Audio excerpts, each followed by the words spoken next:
Jazakallah khair. Atas kontribusinya. Alhamdulillah mengucapkan kepada saudara-saudari sekalian. Semoga Allah Subhanahu wa taala taufiknya. Afat di Zoom sepertinya nggak ada suaranya atau Zoom aneh. Mas Joko mungkin bisa bantu monitor. Kecil suaranya Ustaz. Di CH belum masuk. Di Clubhouse ya, apa di Clubhouse. Pertemuan yang lalu, alhamdulillah kita sudah menyelesaikan pembahasan tentang takbir, dan ia merupakan pembahasan yang terakhir dari rukun-rukun iman. Ya, pembahasan terakhir dari rukun-rukun iman. Pada kesempatan kali ini, insya Allah Ta'ala, kita akan melanjutkan tingkatan yang ketiga dari tingkatan-tingkatan agama, yaitu tingkatan al-ihsan. Ya, tingkatan al-ihsan, yang mana ia merupakan tingkatan yang tertinggi dari agama Islam.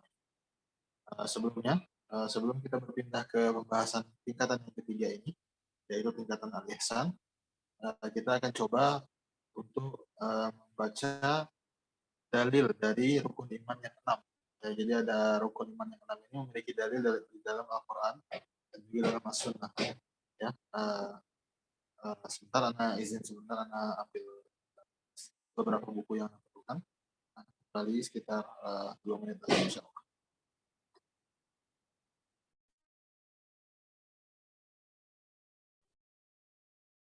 Baik. Sambil menunggu Ustadz untuk mengambil beberapa kitab atau kutub terkait pembahasan kita sore hari ini, buat teman-teman yang ingin mendownload syarah atau penjelasan sedikit atau matan dari kitab ini ada di Linktree dari Ahensi Mengaji, Linktree/Ahensi Mengaji. Barakallahu fiik. Baik, Anda minta kepada Pak Rama untuk membaca ya matan yang kita akan bahas pada pertemuan kali ini. Ya, silahkan dimulai dari wad dalilu sampai selesai dalil tentang takdir. Bismillah. والدليل على هذه الأركان ستة قوله تعالى أعوذ بالله من الشيطان الرجيم ليس البر أن تولوا وجوهكم قبل المشرق والمغرب ولكن البر من آمن بالله واليوم الآخر والملائكة والكتاب والنبيين ودليل القدر قوله تعالى إن كل شيء خلقناه بقدر. Dalil dari keenam rukun ini adalah firman Allah Ta'ala di dalam surat Al-Baqarah ayat 177 yang artinya kebajikan itu bukanlah menghadapkan wajahmu ke arah timur dan ke barat, tetapi kebajikan itu ialah kebajikan orang yang beriman kepada Allah, kepada hari akhir, para malaikat, kitab-kitab, dan para nabi.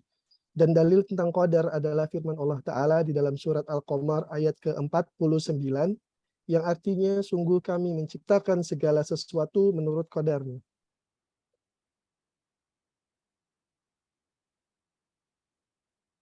Barakallahu fiik. Jadi ikhwati wa akhwati fiddin, azanillahu wa iyyakum, yang barusan dibaca yaitu surat Al-Baqarah dan juga surat ayat yang kedua takdir, itu adalah dalil tentang rukun iman secara umum dan juga dalil tentang rukun iman yang keenam yaitu takdir.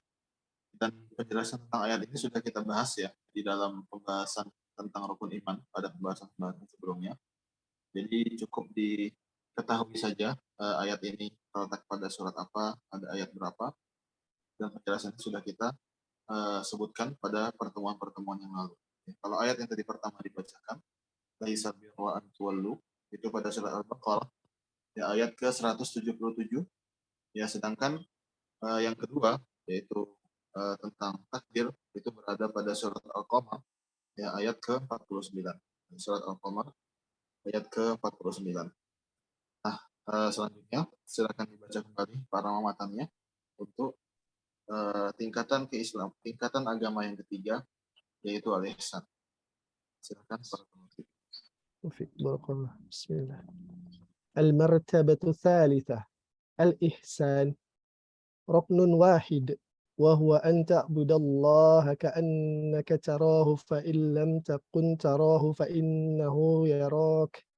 والدليل قوله تعالى أعوذ بالله من الشيطان الرجيم إن الله مع الذين اتقوا والذين هم محسنون وقوله تعالى وتوكل على العزيز الرحيم الذي يراك حين تقوم وتقلبك في الساجدين إنه هو السميع العليم وقوله تعالى وما تكونوا في الشأن وما تتلو منه من قرآن ولا تعملون من عمل إلا كنا عليكم شهودا إذ تفيضون فيه.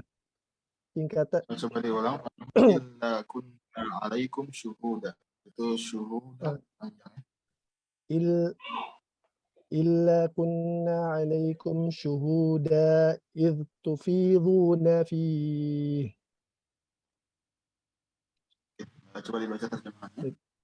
Tingkatan ketiga ihsan, rukunnya hanya satu, yaitu Anda beribadah kepada Allah dalam keadaan seakan-akan Anda bisa melihatnya. Jika Anda tidak melihat Allah, maka sesungguhnya Dia melihat Anda. Dalilnya adalah firman Allah Ta'ala di dalam surat An-Nahl ayat ke-128.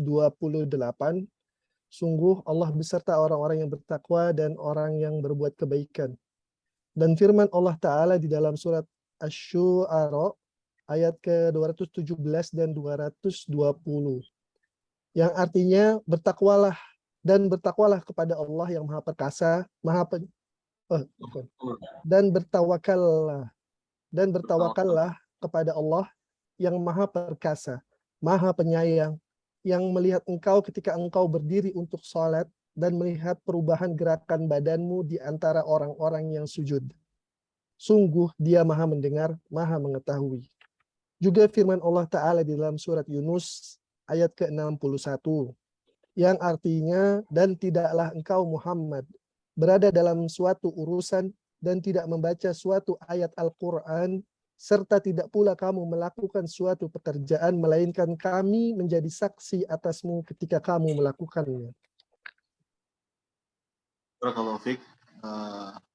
Jadi teman-teman sekalian, kalau kita lihat ya, ayat-ayat yang tadi dibacakan oleh Akhrama tentang al-ihsan yang dibawakan oleh Syekhul Islam Muhammad bin Abdul Wahhab rahimahullah taala dalam kitab beliau ini, yaitu Al-Ushul Tsalatsah. Ya, kita lihat bahwa beliau membawakan ya sekitar kalau dihitung ayatnya mungkin ada 6 ayat ya totalnya, ya meskipun berada dalam 3 surat. Jadi dari 3 surat beliau ambil 6 ayat. Ya sebagai dalil atas tingkatan yang ketiga ini, tingkatan agama yang paling tinggi, yaitu tingkatan al-ihsan. Dan kalau kita perhatikan, Bapak Ibu sekalian, ikhwati wa akhwati fiddin, azanillahu wa iyyakum, semua ayat ini, ke-6 ayat ini seluruhnya membahas tentang kebersamaan Allah, ya bagaimana Allah Subhanahu wa taala menyaksikan segala perbuatan kita, ya bagaimana Allah Subhanahu wa taala menyaksikan dan melihat ya segala pergerakan kita. Ya, ini semua menunjukkan bahwa inti dari al-ihsan adalah menyadari bahwa Allah Subhanahu wa taala melihat kita. Oleh karenanya al-martabatus tsalisah, tingkatan yang ketiga adalah al-ihsan. Kata beliau, walahu ruknun wahid. Rukunnya hanya satu. Jadi kalau tadi rukun Islam ada 5, ya rukun iman ada 6. Nah, kalau al-ihsan ini rukunnya hanya satu. Ya, apa rukun al-ihsan? Ya, rukun al-ihsan adalah yang disebutkan oleh Nabi Shallallahu Alaihi Wasallam dalam hadis beliau yang terkenal, yaitu anta abudallah ka'annaka tarah fa in lam takun tarahu fa innahu yarak. Dalam engkau beribadah kepada Allah seakan-akan engkau melihat Allah.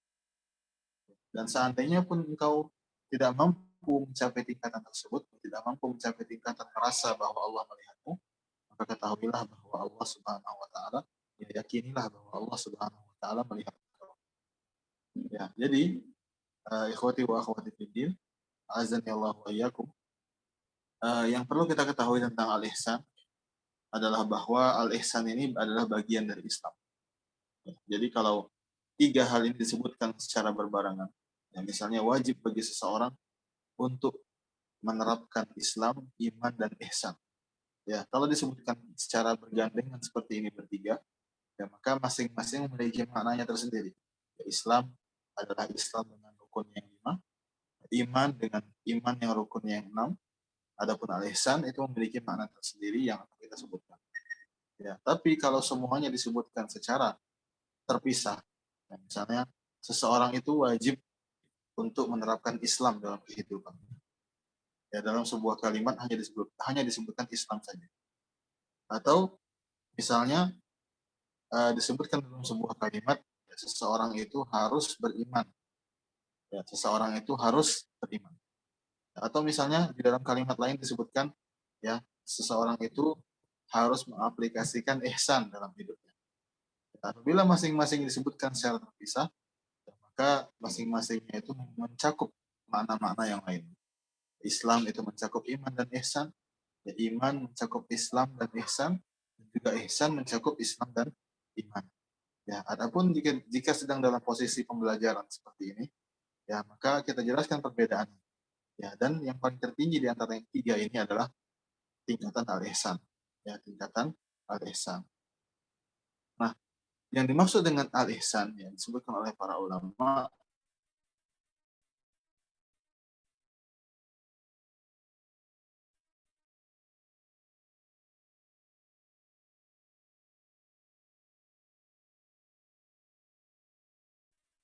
adalah seseorang itu benar-benar menyempurnakan Islam dan iman yang sudah ia lakukan dengan sesempurna Islam dan keimanan yang sempurna, ya dengan melaksanakan rukun dari ihsan tadi. Ya, rukun dari ihsan adalah sebagaimana disabdakan oleh Rasulullah Shallallahu Alaihi Wasallam, yang engkau beribadah kepada Allah seakan-akan engkau melihat Allah. Dan seandainya engkau tidak mampu meraih kesadaran tersebut, ya seandainya engkau tidak mampu merasa bahwa engkau sedang melihat Allah, ya maka minimal ya engkau harus yakin bahwa Allah Subhanahu wa taala sedang melihatmu. Jika seseorang hamba sudah menghadirkan hal ini, ya dia akan menerapkan, mengaplikasikan Islam dan iman dalam hidupnya secara sempurna. Ya, Islam dan iman akan ia aplikasikan dalam hidupnya secara sempurna. Dan juga perlu kita ketahui, ya, Bapak Ibu sekalian, akhwani wa akhwati fiddin, azani Allah wa iyyakum, bahwa ihsan ini memiliki beberapa derajat. Ya, Islam ini ya dimulai dari urutannya. Ya. Sebenarnya seseorang itu harus mulai mengaplikasikan ihsan itu mulai dari mana, ya, kemudian berhenti di mana. Ya, tingkatan-tingkatannya. Ini dulu, kemudian itu dulu, kemudian yang selanjutnya. Ya, hal yang pertama, ya, jadi ada dua tingkatan ihsan dari segi ini. Dari segi dari mana seorang hamba memulai menerapkan ihsannya tersebut. Ya, para ulama menjelaskan bahwa tingkatan yang pertama adalah seseorang yang menerapkan atau mengaplikasikan ihsan itu di dalam hatinya, di dalam niatnya. Dalam niatnya beribadah, dia harus menghadirkan nilai ihsan ini. Ya, bagaimana maksudnya? Ya, maksudnya adalah seseorang berusaha ya semaksimal mungkin untuk menjadikan maksud dan tujuannya itu ikhlas karena Allah Subhanahu wa taala. Ya, dan dia harus berniat dalam setiap ibadahnya untuk semaksimal mungkin ya mengikuti sunnah Nabi Sallallahu Alaihi Wasallam. Ya, ini adalah tingkatan yang pertama, yaitu mengihsankan niat. Ya, jadi niat ini harus dibungkus dengan ihsan, ya agar dia menjadi niat yang baik. Ya, kemudian yang kedua, tingkatan yang kedua tentunya adalah yang menerapkan atau mengaplikasikan ya atau uh, memberikan ihsan kepada aktivitas sehari-hari, ya aktivitas fisik sehari-hari, baik itu yang berupa ibadah maupun yang berupa muamalah. Ya harus kita terapkan ihsan di situ. Jadi intinya ada ihsan yang diterapkan di dalam hati, ya masuknya ke dalam niat. Ada pula ihsan yang diterapkannya di perbuatan anggota tubuh, ya yaitu yang berupa ibadah dan juga yang berupa muamalah. Ya, di mana seseorang ketika beramal, ketika bermuamalah, ketika beribadah, ya dia yakin bahwa Allah Subhanahu wa taala yang melihat gerak-geriknya, yang mengetahui apa yang ia sembunyikan, yang mengetahui apa yang ia bisikkan kepada temannya. Ya Allah Subhanahu wa taala mengetahui semua itu. Ya, kemudian dari tinjauan lain, ya dari tinjauan kepada siapa kita harus berihsan. Ya, ini ada beberapa juga jenis dari al-ihsan. Ya, ada ihsan kepada Allah Subhanahu wa taala, al-ihsan Allah, yaitu ihsan kepada Allah ini dengan berbuat baik atau menyempurnakan dan memperbaiki semaksimal mungkin ya ibadah dan ketaatan serta usaha kita dalam mendekatkan diri kepada Allah Subhanahu wa taala. Jadi seseorang yang benar-benar menerapkan ihsan dalam kehidupannya, dalam aktivitasnya, dalam muamalahnya bersama Allah, jadi dia akan berusaha ya sebaik mungkin ya beribadah dengan cara yang terbaik ya, dengan kondisi tubuh yang terbaik ya, dengan kefokusan pikiran yang terbaik ya, di mana kata para ulama ya seorang yang ihsan dalam bermuamalah bersama Allah yaitu seakan-akan setiap kali dia beribadah ya, setiap kali dia uh, melakukan sebuah ketaatan untuk Allah ya, itu seakan-akan dia sedang berdiri di hadapan Allah ya, seakan-akan dia sedang melakukan itu ya di hadapan Allah Subhanahu wa taala, dan dia akan menyempurnakan ibadah tersebut ya karena ia malu pada Allah jika ia tidak menyempurnakannya. Ia merasakan bahwa Allah memiliki wibawa yang sangat tinggi yang mengharuskannya untuk melakukan segala sesuatu dengan sempurna. Ya. Dan ia di sisi lain juga melakukan semua itu dalam dilandasi rasa cinta yang luar biasa kepada Allah. Ya, bayangkan jika Anda sedang berbuat sesuatu di hadapan seseorang yang Anda cintai. Pasti Anda akan berusaha melakukannya dengan sebaik mungkin. Ya, bahkan Anda mencari-cari perhatian di hadapan orang yang Anda cintai, di hadapan orang yang Anda sukai. Ya, itulah keadaan seorang yang muhsin, keadaan seorang yang benar-benar berihsan di hadapan Allah Subhanahu wa taala. Seakan-akan dia sedang berada di hadapan Allah Subhanahu wa taala yang sangat ia cintai. Dan juga di sisi lain, dia sadar bahwa seakan-akan dia sedang berada di hadapan Allah yang ia takuti. Ia tahu bahwa siksa Allah sangat pedih. Ia tahu bahwa ancaman Allah sangat keras, ya, dan dia sedang berdiri di hadapan Allah saat ini. Maka dia akan melakukan segala perintah Allah dengan sesempurna mungkin, ya dengan sebaik mungkin, karena ia tahu bahwa zat yang ia takuti, Tuhan yang ia takuti ini sedang berada di hadapannya, sedang melihatnya dan sedang mengawasinya. Ini adalah jenis ihsan yang pertama, yaitu ihsan kepada Allah Subhanahu wa taala. Ya, jadi dalam ihsan kepada Allah ini terkumpul keikhlasan, ya terkumpul semangat untuk menyempurnakan ibadah, ya terkumpul semangat untuk memperbanyak ibadah. Ya, inilah ihsan kepada Allah Subhanahu wa taala yang disebutkan dalam hadis Nabi sallallahu alaihi wasallam, yang engkau beribadah kepada Allah seakan-akan engkau melihat Allah, dan seandainya engkau tidak mampu membayangkan hal tersebut, maka yakinilah bahwa Allah Subhanahu wa taala melihat melihat engkau. Kemudian Bapak Ibu sekalian, ya terkait dengan jenis ihsan yang pertama ini, ya. Jadi ini percabangannya agak lumayan banyak ya terkait ihsan.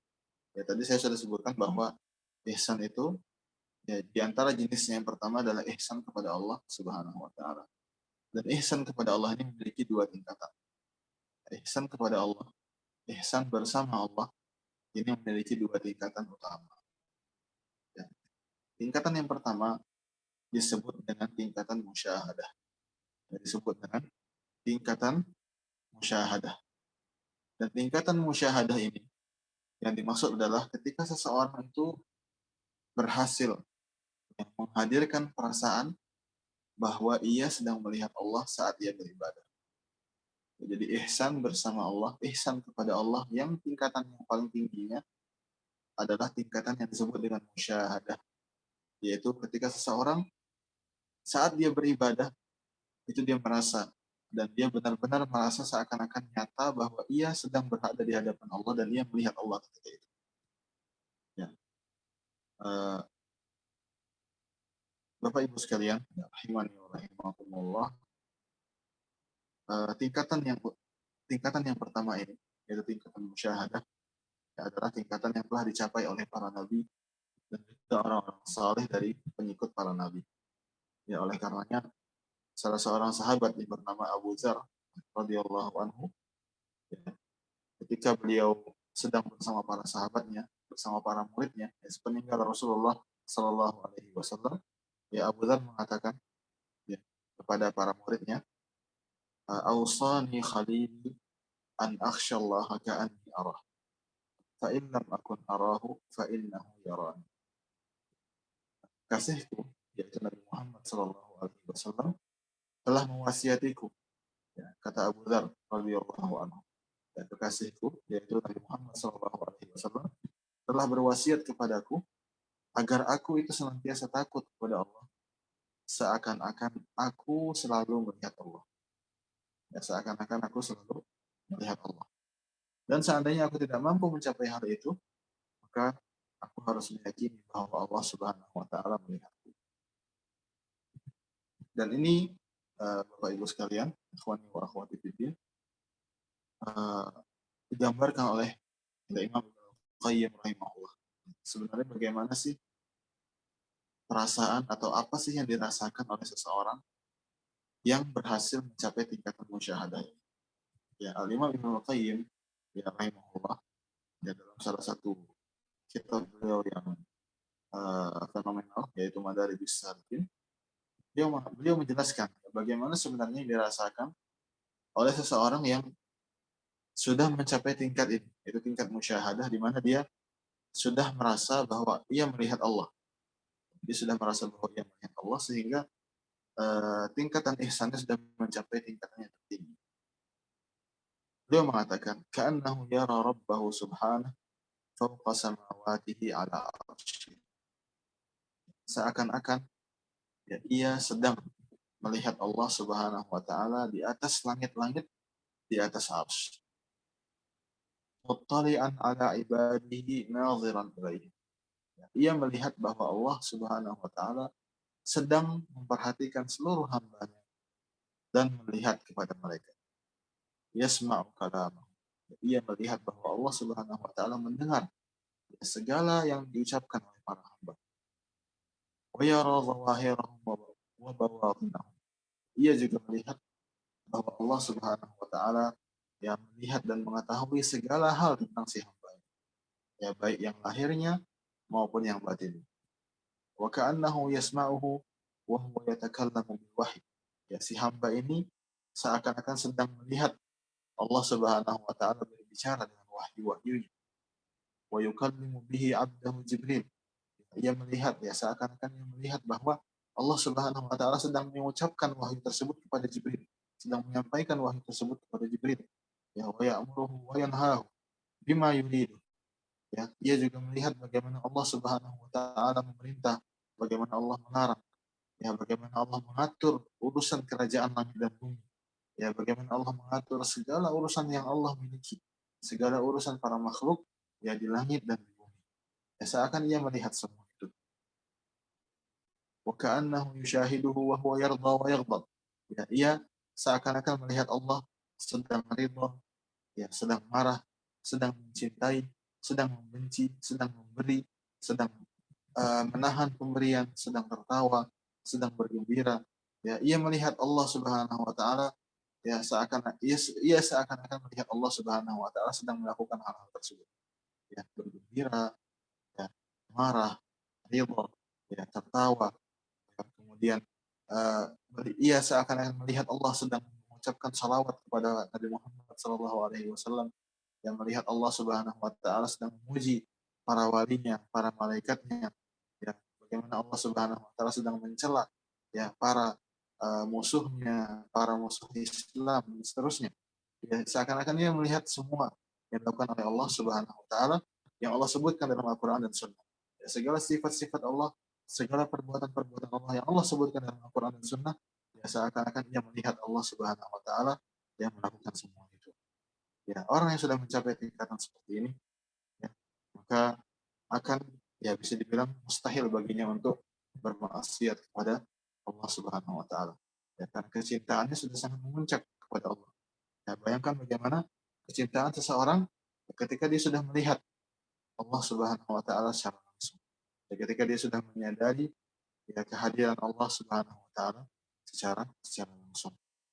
Karenanya dikisahkan ya, bahwa suatu ketika Abdullah bin Umar ini sepeninggal Rasulullah Shallallahu Alaihi Wasallam, perhatikan bagaimana uh, perasaan ini ya, perasaan musyahadah ini hadir ya di hati para sahabat.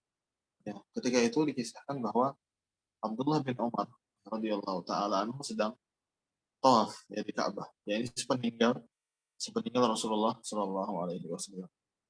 Ya, Abdullah bin Umar, putranya Umar bin Khattab radhiyallahu taala anhu sedang tawaf di sekeliling Ka'bah.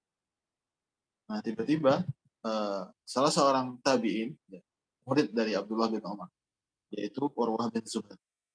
Ya, jadi Abdullah bin Umar memiliki murid yang bernama Urwah bin Zubair. Urwah bin Zubair ini salah satu perawi hadis yang terkenal. Ya, hadis-hadis beliau banyak disebutkan di Sahih Bukhari, Sahih Muslim, dan hadis dan kitab-kitab hadis lainnya.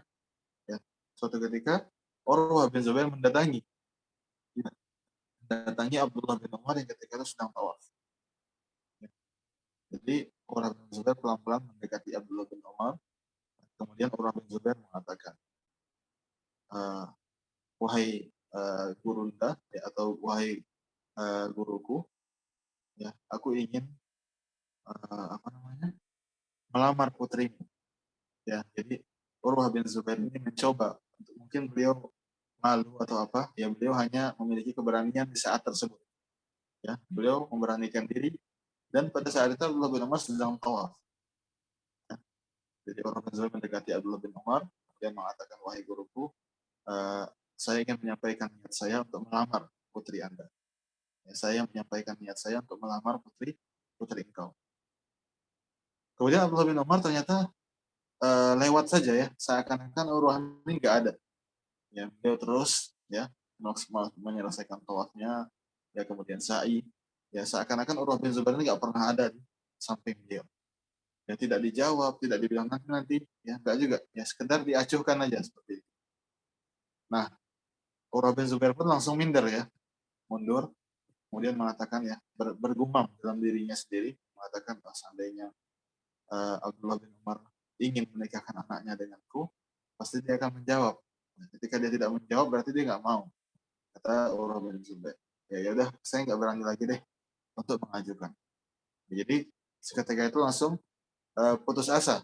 Ya, Urwah bin Zubair ini, beliau menyangka bahwa Abdullah bin Umar ini udah nggak mau ya menikahkan putrinya dengan Urwah bin Zubair. Nah, kemudian Urwah bin Zubair dan Abdullah bin Umar ketika itu sama-sama tinggal atau Abdullah bin Umar tinggalnya di Madinah. Kita tahu bahwasanya Abdullah bin Umar adalah salah satu sahabat yang sangat mencintai kota Madinah. Ya, beliau tidak pernah meninggalkan Madinah hingga beliau wafat. Urwah bin Zubair ketika itu kembali ke Madinah, dan ternyata Allah Subhanahu wa taala menakdirkan bahwa Abdullah bin Umar sudah sampai duluan di kota Madinah sebelum Urwah sampai. Ya, jadi ketika Urwah sampai, dan kebiasaan para sahabat dan para tabi'in, ketika mereka sampai kembali ke Madinah, mereka tidak pulang ke rumah dulu. Ya, mereka ke masjid dulu untuk salat. Ya, sebagaimana perbuatan Rasulullah Shallallahu Alaihi Wasallam. Ya, beliau kalau pulang ke Madinah dari Mekah atau dari peperangan, dari berbagai kota lainnya, ya beliau selalu datang ke Masjid Nabawi dulu, kemudian salat 2 rakaat. Ya, baru kemudian pulang ke rumah. Nah, jadi Urwah pun ketika itu ke Masjid Nabawi dulu, ya sebelum ke rumahnya. Ya, ketika dia pulang ke Masjid Nabawi, ya, dia mendapati bahwa Abdullah bin Umar sedang duduk ya di majelisnya seperti biasa mengajar. Ya, sedang mengajar seperti biasa. Ya, kemudian Urwah kan malu. Ya, malu untuk menyapa karena sudah ditolak tadi di sekitar Ka'bah. Namun ternyata Abdullah bin Umar yang memanggil. Ya, wahai Urwah, ya kemarilah, kata beliau. Dipanggillah Urwah bin Zubair, kemudian disambut dengan baik, dengan hangat. Ya, karena memang Urwah bin Zubair salah satu murid terdekatnya Abdullah bin Umar.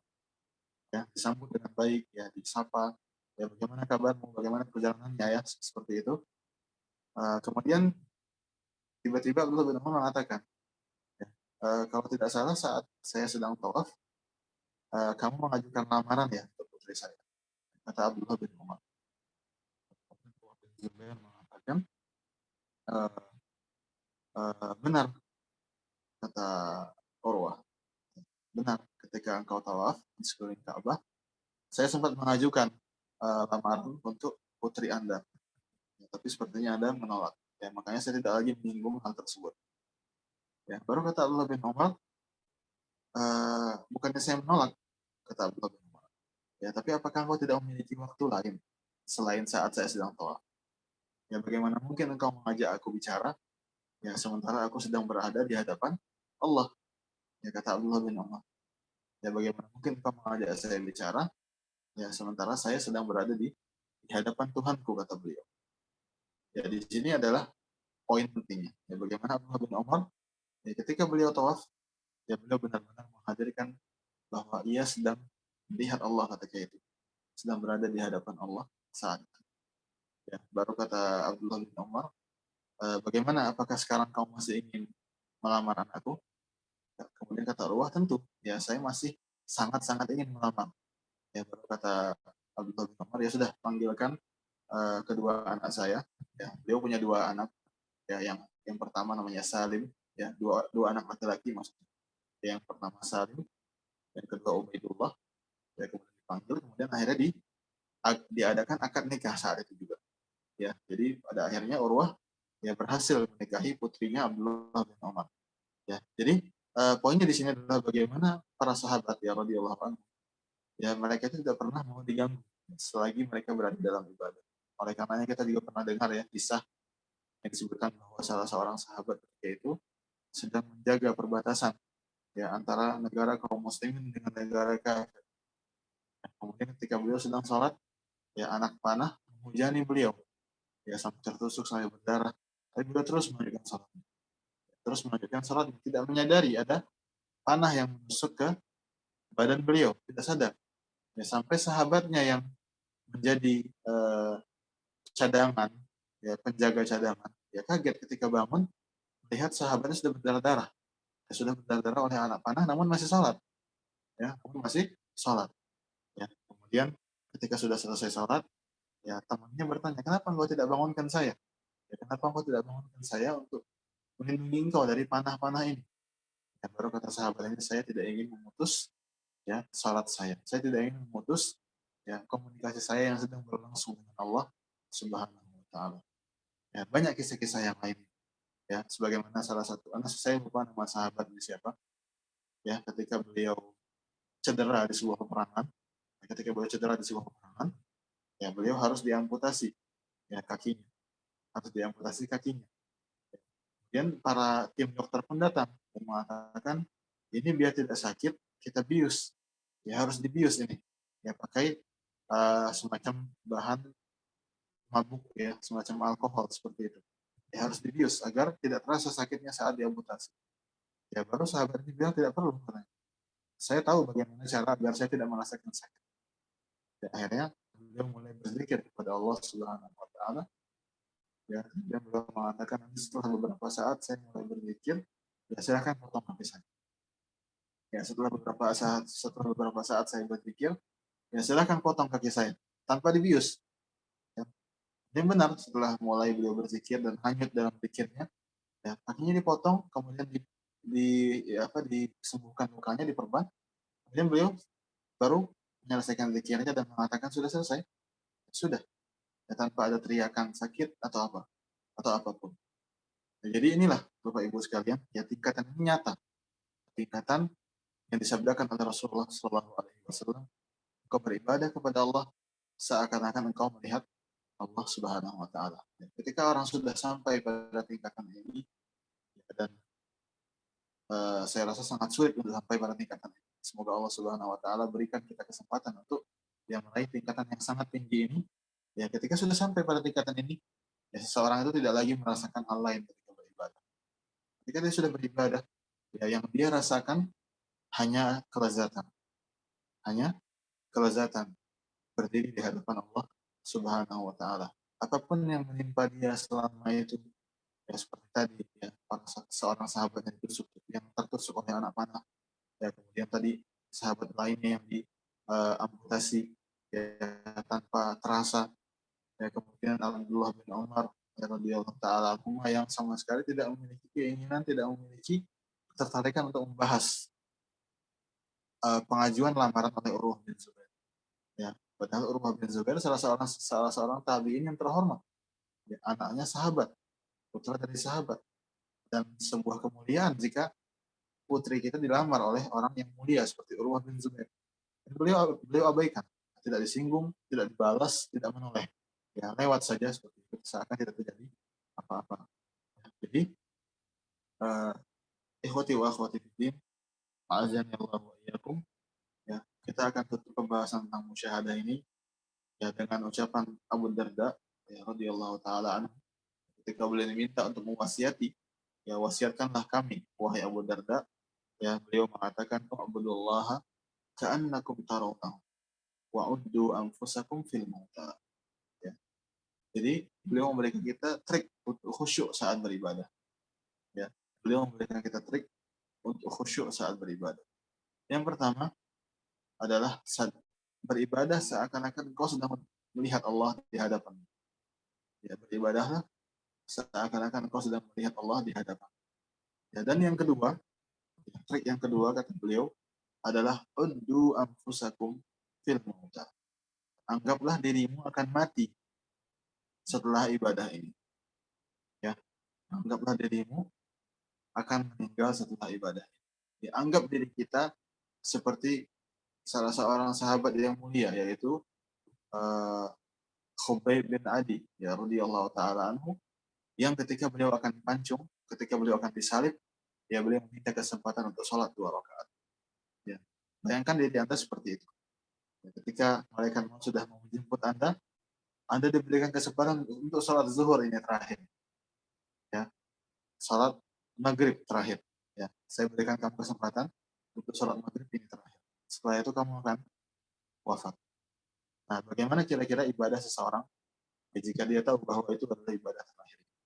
Ya, jadi hadirkan kesadaran bahwa kita sedang berada di hadapan Allah Subhanahu wa taala, dan juga hadirkan ya, perasaan seakan-akan itu adalah ibadah terakhir yang diberikan kepada kita. Seakan-akan itu adalah kesempatan terakhir untuk beribadah yang diberikan oleh Allah Subhanahu wa taala kepada kita.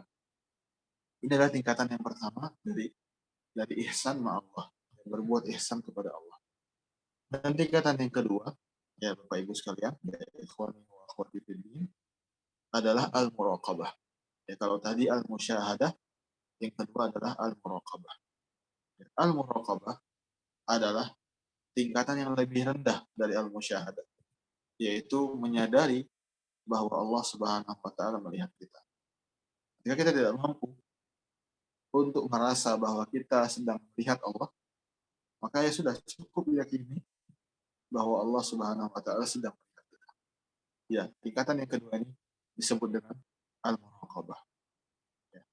Sebagaimana yang disebutkan oleh Ibnu Qayyim rahimahullah, beliau mengatakan muraqabah yang dimaksud adalah ketika seseorang hamba ya mengetahui, meyakini dan menyadari secara kontinu bahwa Allah yang maha benar sedang melihat setiap gerakannya, sedang melihat setiap perbuatan yang lahir, ya perbuatan anggota badan yang lahir maupun yang batin, yaitu perbuatan hati. Bagaimana hati ini bergumam, bagaimana hati ini berbisik, itu Allah Subhanahu wa taala yang melihatnya dan mendengarnya. Ini adalah tingkatan yang kedua, yaitu al-muraqabah. Ya. Abdullah bin Fatik, ya salah seorang ulama ya salaf yang bernama Abdullah bin Fatik rahimahullah taala, ya ketika beliau ditanya tentang bagaimana sih sebenarnya implementasi dari al-muraqabah, ya bagaimana sih sebenarnya penerapan dari al-muraqabah, ya tingkatan yang kedua ini bagaimana penerapannya, ya beliau mengatakan in kunta fa'ilan fanzur nazar Allah ilaih. Ya, ketika engkau hendak berbuat sesuatu apa saja, ketika engkau hendak berbuat sesuatu, yang melakukan suatu aktivitas, yang mengucapkan sesuatu, ya maka terlebih dahulu lihatlah bahwa Allah sedang melihat. Ya, ketahuilah bahwa Allah sedang melihat. Wa in kunta qailan fanzur san Allah. Jika engkau hendak mengucapkan sesuatu, ingatlah bahwa Allah Subhanahu wa taala akan mendengar ya ucapan tersebut. Wa in kunta sakitan fanzur ilmallah fik. Dan jika engkau sedang berdiam diri, maka ingatlah bahwa Allah Subhanahu wa taala tetap ya sedang mengetahui keadaanmu saat itu. Ya, jadi ketika hendak berbuat, ya ingat penglihatan Allah. Ketika hendak mengucapkan sesuatu, ingat pendengaran Allah. Ketika sedang diam, ya ingat bahwa Allah mengetahui keadaan kita. Maka perbanyaklah istighfar, perbanyaklah zikir ketika sedang berdiam diri. Ya. Beliau kemudian membawakan firman Allah Ta'ala. Ya, kemudian beliau, ya Abdullah bin Fatih, yang mengakhiri penjelasan beliau dengan membawakan firman Allah Subhanahu wa taala dalam surat Thaha ayat 46. Ya, surat Thaha ayat ke-46. Boleh dibuka suratnya Pak Rahmat. Surat Thaha ayat ke-46.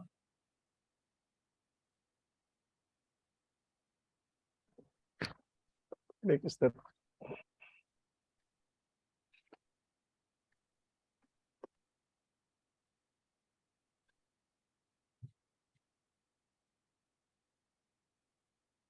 Ya, surat Thaha ayat ke-46 yang artinya Allah berfirman, janganlah kamu berdua khawatir, sesungguhnya Allah beserta kamu berdua, aku mendengar dan melihat. Ya. Siapa ini maksud dengan kamu berdua nih, Pak Rahmat? Siapa yang dimaksud oleh Allah Subhanahu wa taala dengan janganlah kamu berdua takut? Ya, kamu berdua ini siapa?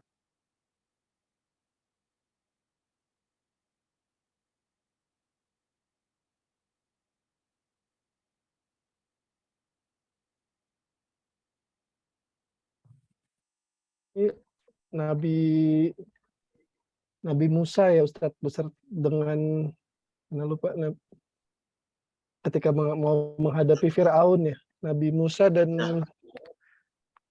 Ya. lupa Nabi Saudaranya siapa? Nabi Musa, saudara saudara Nabi Musa.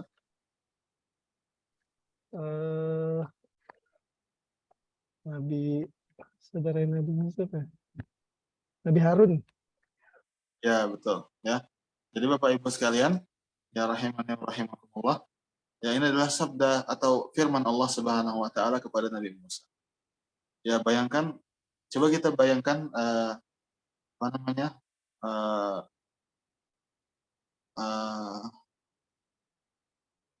Kondisi Nabi Musa ketika Allah Subhanahu wa taala mengatakan itu. Ya, mungkin ketika saat ini kita membaca firman Allah, qala la takhafa innani ma'akuma asma'u wa ara. Ya, Allah berfirman kepada Nabi Musa dan Nabi Harun, ya janganlah kalian berdua takut. Sesungguhnya aku bersama kalian berdua, aku mendengar dan aku melihat. Ya mungkin ini hal firman yang sepele ya bagi kita saat ini. Ya nggak berarti apa-apa, mungkin sekedar nasihat saja dari Allah segala macam. Tapi kita harus tahu bahwa hal ini Allah sampaikan kepada Nabi Musa dan Nabi Harun yang saat itu akan masuk menghadapi Firaun. Ya, jadi bayangkan Nabi Musa dan Nabi Harun adalah buronan nomor 1 di negaranya Firaun. Dan Firaun sendiri terkenal dengan kekejamannya. Bayangkan bagaimana dia memiliki hati yang tega. Ya, bayangkan bagaimana kejinya hati Firaun ini. Ya, bagaimana dia memiliki hati yang tega untuk membunuhi anak-anak yang baru lahir. Hanya karena dia khawatir anak-anak tersebut nanti kalau sudah besar akan merebut kerajaannya. Bayangkan bagaimana kejamnya Firaun. Ya, kemudian bagaimana kita lihat setelah Nabi Musa kemudian menang dalam duel bersama para penyihir, setelah para penyihir ini masuk Islam, ya Firaun tanpa segan-segan ya tanpa pikir panjang langsung menghukum mereka dengan menyalib mereka dan dipotong tangan kanannya dan kaki kiri. Para penyihir yang selama ini sudah menjadi rekan hidupnya lah. Segala usahanya, segala peperangannya, segala keputusannya dia libatkan dengan para penyihir. Sudah seperti tangan kanan terdekat. Tapi begitu dia ingin bunuh, dia bunuh. Ya, begitu dia murka, ya dia murka sehabis-habisnya. Ini Nabi Musa hendak masuk kepada orang yang seperti ini sendirian. Ya, di dalam kerajaannya, di tengah-tengah tentaranya, di tengah-tengah pengawal. Ya, tapi apa? Pemberian Allah kepada Nabi Musa. Allah tidak memberikan tentara 100.000 orang. Ya, tidak memberikan senjata. Ya, tapi Allah kemudian hanya mengatakan kepada Nabi Musa, ya, la takhafa. Janganlah kalian berdua takut. Wahai Musa, wahai Harun. Jangan kalian berdua takut. Ya, innani ma'akuma asma'u wa ara. Karena saya bersama kalian berdua. Karena saya bersama kalian berdua, aku mendengar dan aku melihat. Ya, itu saja jaminan yang diperlukan oleh setiap mukmin. Ya, jadi ayat ini luar biasa, Bapak Ibu sekalian. Ya, bagaimana efeknya bagi seorang yang benar-benar beriman. Ya, bagaimana seorang yang benar-benar menerapkan ihsan dalam kehidupannya, dia yakin bahwa Allah bersama dia, ya Allah mendengar bersama dia, Allah melihat bersama dia, Allah mendengar apa yang terjadi padanya, apa yang diucapkan orang lain padanya, apa yang dia ucapkan kepada orang lain. Ya Allah melihat apa yang dia perbuat, Allah melihat apa yang diperbuat oleh orang lain padanya. Ya Allah melihat semua itu. Ya, ketika orang sudah meyakini ini, ya tidak ada lagi rasa takut baginya. Kemudian di antara nasihat juga para salaf ya, tentang muraqabah, ya tingkatan yang kedua ini adalah yang diucapkan oleh Abu Utsman atau Abu Hafs, ya diucapkan oleh Abu Hafs rahimahullah kepada sahabatnya yaitu Abu Utsman, ya beliau mengatakan iza jalasta linnas fakun wa'idhan liqalbi, ya ketika engkau sedang mengisi di hadapan manusia, ya ketika engkau wahai Abu Utsman ini ulama, ya Abu Utsman an-Nisaburi ulama besar, ya Abu Hafs yang juga seorang ulama menasihatkan kepada rekannya ini. Ya, beliau mengatakan idza jalasta linnas fakun wa'idhan biqalbika wa nafsik. Ya, ketika engkau sedang duduk di majelis ilmu, mengisi, mengajar, ya mengisi majelis taklim, ya mengisi majelis nasihat, ya maka hendaklah niat utamamu adalah menasehati hatimu dan dirimu sendiri. Ya, menasehati siapa? Hatimu dan dirimu sendiri, bukan menasehati orang lain, niat utamanya. Tapi menasehati hatimu dan dirimu sendiri. Walaupun ketika mengucapkan ceramah, nasihat kita pakai kata ganti kamu, Anda, engkau, tapi sejatinya itu kembali pada diri kita. Ya, sebagai penceramah, sebagai pengisi kajian. Ya. Wahai Abu Utsman, ketika engkau duduk mengisi, maka jadikanlah niat utamamu memberikan nasihat kepada siapa? Kepada hatimu dan kepada dirimu sendiri. Wala yaghurrannaka ijtima'u. Jangan sampai engkau tertipu dengan berkumpulnya banyaknya murid di sampingmu. Jangan sampai kau tertipu dengan banyaknya murid yang duduk di sekelilingmu, yang melihat, menyimak penjelasanmu. Ya, fa innahum yuraqibuna zahiran wallahu yuraqibu batin. Ya, karena mengapa? Mengapa jangan tertipu? Mengapa jadikan niat utama ketika memberikan kajian adalah menasihati diri sendiri? Karena orang-orang itu hanya melihat zahirmu saja. Ya, orang-orang yang hadir di hadapanmu, murid-muridmu, anak istrimu, teman-temanmu, itu hanya melihat lahiriahmu saja. Ya, mereka hanya melihat lahiriahmu saja. Sementara Allah yuraqibuna batin. Yuraqibu batin. Sementara Allah Subhanahu wa taala memperhatikan dengan seksama apa yang ada di dalam batin. Ya, kalau orang lain memperhatikan dengan seksama apa yang ada di lahiriahmu. Tapi Allah Subhanahu wa taala tidak hanya lahiriah saja. Allah juga melihat yang batin. Allah melihat apa yang kita sembunyikan dalam hati kita. Ini adalah nasihat Abu Hafs kepada Abu Utsman tentang muraqabah, tentang kesadaran akan pengawasan Allah Subhanahu wa taala, ya. Oleh karenanya ada sebuah bait syair yang terkenal, ya, yang diriwayatkan bahwa bait syair ini sering diucapkan oleh Imam Syafi'i dan juga oleh murid beliau yaitu Imam Ahmad. Jadi Imam Syafi'i yang membuat, tapi Imam Ahmad sebagai murid juga sering mengulang-ulang, ya, bait syair buatan gurunya ini. Bait syair gubahan gurunya ini.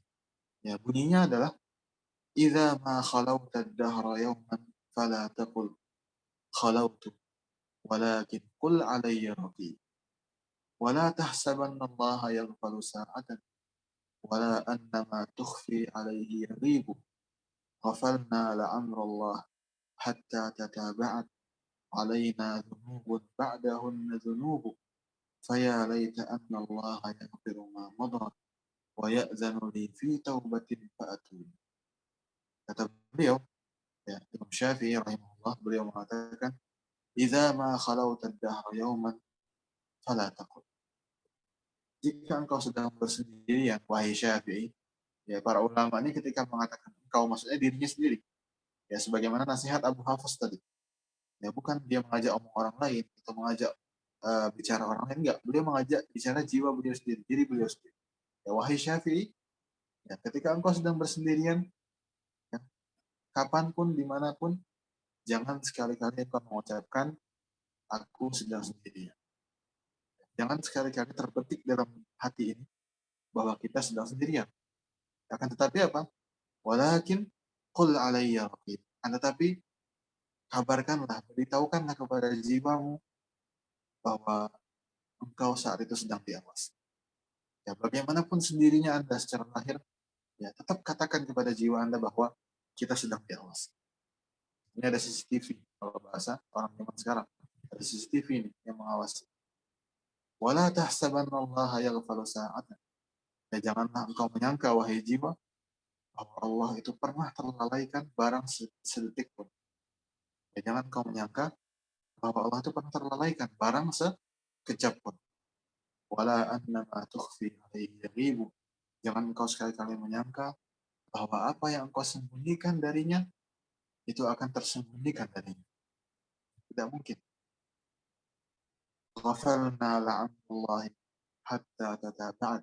Ya, sadarkanlah jiwa engkau, sadarkanlah jiwa kita bahwa jiwa ini sudah terlalu sering lalai. Ya, ghafal, sudah sering lalai sampai dosa-dosa itu tertumpuk. Hatta tataba'at alaina dzunubun ba'dahunna dzunubun. Betapa seringnya jiwa ini lalai. Betapa seringnya jiwa ini merasa sedang sendirian. Ya, betapa seringnya jiwa ini lupa kalau ada yang mengawasi. Ya, hingga dosa demi dosa tertumpuk dalam timbangan keburukan kita. Dosa demi dosa tercatat dalam catatan para malaikat. Ya laita anna Allah yaghfiru ma madha. Maka duhai kiranya Allah Subhanahu wa taala berkenan mengampuni apa yang telah berlalu dari dosa-dosa kita. Wa ya'zanu fi taubatin fa'atubu. Dan memberikan taufik untuk bertaubat hingga aku bisa bertaubat. Ya. Jadi demikianlah para imam ya, mereka kalau tidak Al-Quran, kalau tidak sunnah, ya mereka bersenandung syair. Tapi syair yang mereka senandungkan adalah syair-syair yang mengandung nasihat untuk diri ini. Ya, nasihat untuk diri yang sering lalai. Nah, dan ikhwati wa akhwati fiddin, ya ketahuilah bahwa salah satu atau bisa dibilang satu-satunya tips ya yang paling ampuh, ya satu-satunya tips yang paling ampuh untuk menghadirkan muraqabatullah, untuk menghadirkan kesadaran bahwa Allah Subhanahu wa taala sedang mengawasi kita adalah apa yang disabdakan oleh Nabi sallallahu alaihi wasallam, la yazalu lisanuka ratban dzikrillah. Tidaklah lisanmu senantiasa basah dengan berzikir kepada Allah. Dan bagaimana mungkin kalau lisan ini senantiasa beristighfar, ya, mungkinkah kita lupa bahwa Allah sedang mengawasi kita? Ya, kalau kita selalu berusaha membiasakan hati kita dan lisan kita untuk berzikir kepada Allah. Ya lagi naik motor, baca astagfirullah. Lagi nyetir, baca astagfirullah. Lagi sendirian nungguin kawan, baca subhanallah, alhamdulillah, wala ilaha illallah, wallahu akbar. Ya nama-nama Allah terus berulang dalam lisan kita. Ya dengan cara ini, ya pikiran alam bawah sadar kita akan tergerak ya, untuk menyadari bahwa Allah Subhanahu wa taala ada yang mengawasi kita. Inilah satu-satunya dan bisa dibilang satu-satunya cara yang paling mudah dan paling ampuh untuk menghadirkan yang muraqabatullah dalam keseharian kita ya tanpa terkecuali ya baik ketika sedang sendirian maupun sedang bersama kawan-kawan ya, saat sedang bersama keluarga ataupun sedang bersama orang lain dengan senantiasa berpikir kepada Allah ya, maka hati kita akan senantiasa ingat dengan lisan yang basah dengan pikir kepada Allah yang maka itu adalah bukti bahwa hatinya senantiasa waspada, hatinya senantiasa yakin bahwa Allah Subhanahu wa taala sedang mengawasi. Allah Subhanahu wa taala sedang mengawasi. Ya, baik. Insyaallah tentang muraqabatullah ini akan kita lanjutkan pada pertemuan selanjutnya. Insyaallah taala ada beberapa hal lainnya dari para salaf yang bisa menggugah semangat kita untuk semakin memperbesar rasa muraqabatullah. Semoga Allah Subhanahu wa taala memudahkan kita untuk menumbuhkan rasa ini ke dalam hati kita sehingga dengannya kita bisa dipermudah untuk menuju surga Allah dan ampunan Allah serta keridhaannya. Amin ya rabbal alamin. Mungkin sampai di situ dulu ya, ikhwan wa akhwati fillah, rahimakumullah wa iyyakum. Dan mohon maaf untuk pertemuan kali ini pun saya tidak bisa menerima tanya jawab karena sedang ada agenda yang tadi dikejar setelah ini. Barakallahu fikum. Ana minta kepada Pak Rama dan moderator untuk langsung ditutup saja. Jazakumullah khair. Taufik, barakallah Ustaz. Syukran jazakallahu khairan atas ilmu dan juga nasihat-nasihat yang diberikan kepada kami semua di sore hari ini. Semoga ilmu yang disampaikan kepada kami menjadi ilmu yang bermanfaat dan menjadikan kita orang-orang yang meraih surganya Allah kelak. Amin ya rabbal alamin. Tidak lupa juga senantiasa kami mendoakan kepada Ustadz agar Allah senantiasa memberkahi ilmu Ustadz dan juga usia Ustadz, dan juga menjaga Ustadz beserta keluarga dan seluruh orang-orang yang Ustadz cintai. Anda juga berterima kasih kepada teman-teman khususnya dari agensi pengaji yang membantu terselenggaranya kajian ini, dan juga teman-teman yang hadir pada kajian sore hari ini. Jazakumullahu khairan. Marilah sama-sama kita tutup dengan doa kafaratul majelis. Subhanakallahumma wa bihamdika asyhadu an la ilaha illa anta astaghfiruka wa atubu ilaik. Sekali lagi jazakumullahu khairan Ustaz. Semoga bertemu kembali di kesempatan berikutnya.